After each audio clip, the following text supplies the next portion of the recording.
நாராயணப்பண்ண சொல்லிட்டாராம், நீங்கள் எம்ஜிஆர் இப்போ கூப்பிட்டு போங்க, நான் வர முடியாதுன்னு. உடனே இவர் என்ன பண்ணாராம், ஏகே வேலனை கூப்பிட்டுக்கிட்டு அந்த மியூசியத்தில் ஒத்திகை நடக்குது பாருங்க, அங்கே வராராம். எம்ஜிஆரை பார்க்க முடியலையா, ஒத்திகத்திலே கவனமாக இருக்கிறாராம் எம்ஜிஆர்.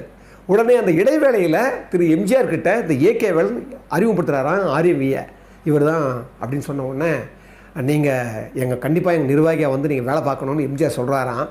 சொன்ன உடனே இவர் சொல்கிறாராம், நான் கே ராமசாமி கிட்ட ஒரு வார்த்தை சொல்லிடுறேன், ஏன்னா அவர்கிட்ட நாடகம் இல்லைன்னா கூட பரவாயில்ல, நான் அவர் வந்து சம்பளம் கொடுத்துட்ருக்கிறாரு பாருங்கள், எப்படியெல்லாம் வாழ்ந்துருக்காங்க பாருங்கள், என் நாடகமே இல்லை ஆனாலும் சம்பளம் கொடுத்துட்ருக்காரு மாதம், அதனால் சொல்லணும்.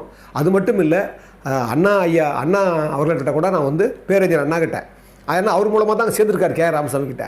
அவர் அண்ணாக்கிட்ட ஒரு வார்த்தை சொல்லணும்னு சொன்ன உடனே, நீங்கள் கவலைப்படாதீங்க, நான் 2 பேர்கிட்டையுமே நானே பேசுகிறேன், அண்ணாக்கிட்டே நான் பேசுகிறேன், அவர்கிட்டையும் நான் பேசுகிறேன், நீங்களும் சொல்லுங்கள், நீங்கள் கண்டிப்பாக எங்களை வரணும்னு சொல்லி அன்றைக்கி கன்ஃபார்ம் பண்ணுறாராம்.